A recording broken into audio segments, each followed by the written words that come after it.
जितने आस्था चैनल पर कथा सुन रहे हो, जितने फेसबुक और यूट्यूब पर सुन रहे हो, बहुत सावधानी से सुनना। तो जिनकी यहाँ संपदा की कमी होती है, वैभव की कमी होती है, लक्ष्मी की कमी होती है, प्रतिष्ठा की कमी होती है, धन की कमी होती है, उसके लिए रविवार को अगर लोटा भरकर शिव को समर्पित करा जाता है तो घर में तेज लक्ष्मी प्राप्त होती है। शिव महापुराण तो यहां तक कहती है कि आपका कोई काम अटक रहा है, कोई काम नहीं हो रहा, बहुत परेशान हो गए, बहुत थक गए उस काम के लिए, सबके हाथ भी जोड़ लिए, सबके पास होकर आ गए, पर वो काम बढ़ ही नहीं रहा। निवेदन है आपसे, एकादशी के दिन कोई भी व्रत हमने अपनी जिंदगी में उठा लिया, कोई व्रत धारण करेगा तो शंकर भगवान कहते हैं उस व्रत को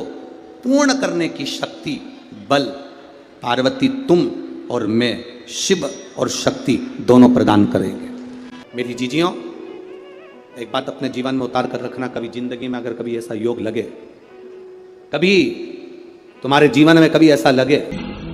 5 दुर्बा, 1 बेलपत्र, 1 अक्षत, 1 चावल का दाना, जब भी आप अपने हृदय से कोई सरकारी गतिविधियों में कहीं फंस गए हो, सरकारी कोई केस चल रहा है, कोई सरकारी चीजों में अगर तकलीफें आ रही हैं, तो शिव का नाम लेकर 108 बेलपत्र की, जो बेलपत्र होते हैं उसकी, इसको छेद तो करते नहीं है सुई से, बेलपत्र की डंडी को बांधते जाओ 108 बेलपत्र की माला बना लो, और माला बनाकर भगवान शंकर के गले में, शंकर के शिवलिंग को जो चढ़ा देता है उसकी मनोकामना भगवान शंकर पूरी कर देते हैं। अटा एकादशी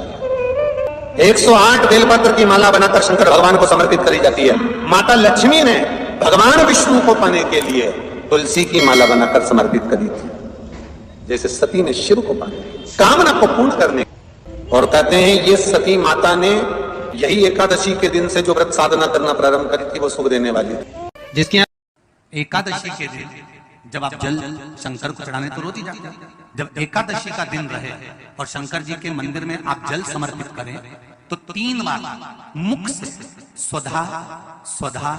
स्वधा या स्वधा स्तोत्र का पाठ, जिसमें 12 श्लोक। एकादशी के दिन गंगा के जल में मात्र 7 बेलपत्री डालकर, जो नंदीश्वर भगवान अर्थात जो शंकर जी के शिवलिंग के सामने नंदी होता है, उस नंदी के चरण पर गंगा का जल चढ़ाकर बेलपत्र शिव पर समर्पित कर देता है, उसके घर में रुपया रुकना चालू हो जाता है, फिर वो गलत जगह पर नहीं जाता, गलत स्थान पर वो ढंग जाएगा ही नहीं। बेटा अगर व्यसन में पड़ा हुआ है, मदिरापान में पड़ा हुआ है, मांसाहार में, जुए आदि में जा रहा है, तुम्हें लग रहा है कि मेरा बेटा गलत मार्ग पर जा रहा है, ये मित्र दोस्ती गलत हो रही है, वो सही जगह पर आ जाए, करना है। कई लोग इसको धन के लिए भी करते हैं, संपदा के लिए, संपदा के लिए अर्थात जिसका व्यापार नहीं चलता, जिसके घर में पैसा नहीं आता, या नौकरी नहीं लग रही, या सर्विस नहीं लग रही, आप अप्लाई कर रहे हो, जगह जगह जाकर इंटरव्यू भी दे रहे हो और पैसा नहीं आता, तो उसके लिए भी प्रयास किया जाता है। पर उसके लिए यहाँ पर जो धन के लिए करते हैं, उसके लिए विष्णुपति के लिए करते हैं। मतलब जैसे गंगा के जल में तुलसी के 11 पत्ते डाले जाते हैं, और उसको किसी भी नारायण के मंदिर में, राम कृष्ण शिव, शंकर नहीं, राम कृष्ण भगवान विष्णु, दत्त आदि जितने नारायण के मंदिर है, उस मंदिर में किसी भी पात्र में, एक छोटे से पात्र में उसको भरकर रखी जाती है महाराज, उससे भी जॉब, सर्विस, नौकरी में सफलता प्राप्त होती है। परंतु वो भी एकादशी को ही होता है। कुछ देर तक पात्र को रखा जाता है, फिर वही पात्र का जल किसी भी वृक्ष के नीचे डाल दिया जाता है, उससे भी नौकरी